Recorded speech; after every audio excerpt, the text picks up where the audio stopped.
Hey everyone, and welcome back to the channel. Today we are going to list the 5 most expensive movie props ever. Let's get right into it. Everyone enjoys movies, and many are eager to track down the original items featured in their favorite flicks. If someone wants to collect something and has the financial means to do so, they will go out of their way to acquire it. Certain movie props have endured the test of time and must be the pride of their owners' collections, but how much were people willing to pay for some of the best film memorabilia?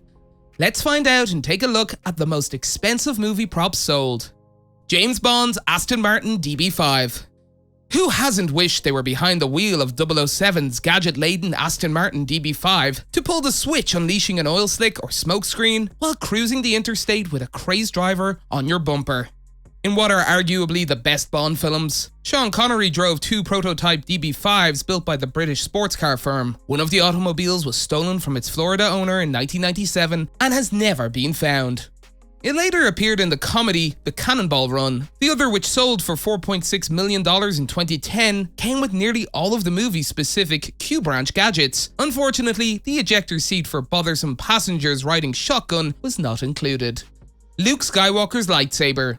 If you grew up in the late 1970s and early 1980s, you probably clobbered your childhood friends with a stick while making Luke Skywalker's elegant weapon for a more civilized age sound. The original Jedi lightsaber hilts waved by Mark Hamill were made from 1930s era Graflex camera flash handles that set designer Roger Christian discovered in a photography shop, hampered by the first Star Wars movie's relatively low production budget.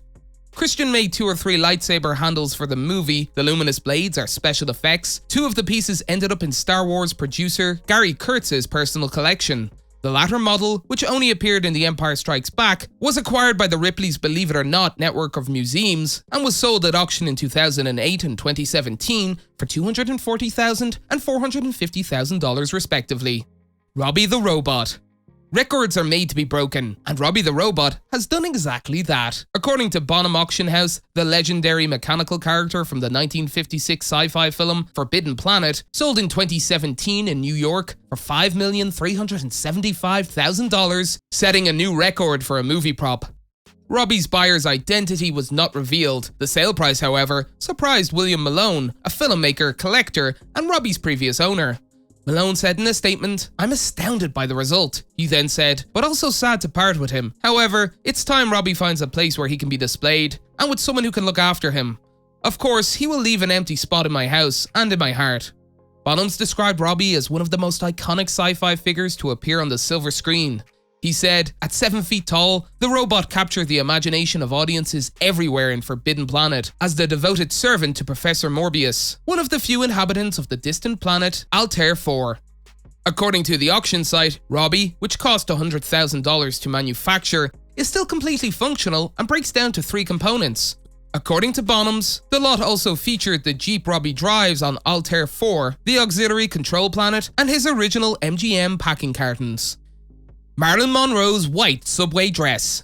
The cocktail dress worn by Monroe, as the air burst from a subway grate, sends it billowing skyward, much to the delight of her date for the night, is the most expensive movie costume ever sold.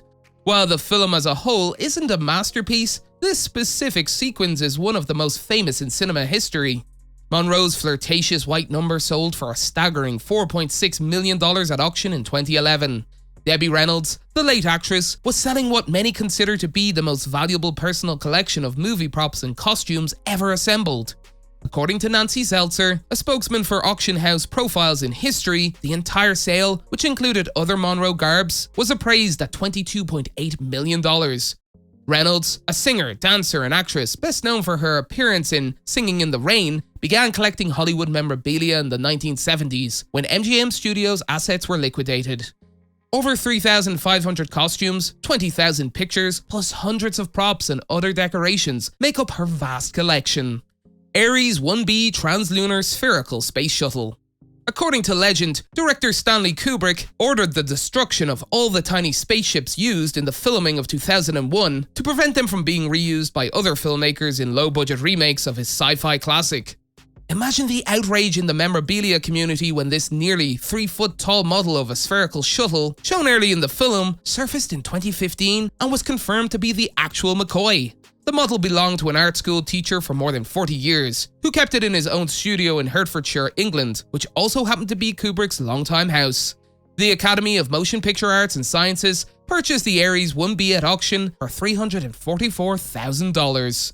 That's it for today. If you guys enjoyed the video, make sure to hit that like button. Don't forget to subscribe and turn on that notification bell so you never miss out on any future content we'll produce for you guys. We're signing off now, but we'll be sure to catch you all in the next one.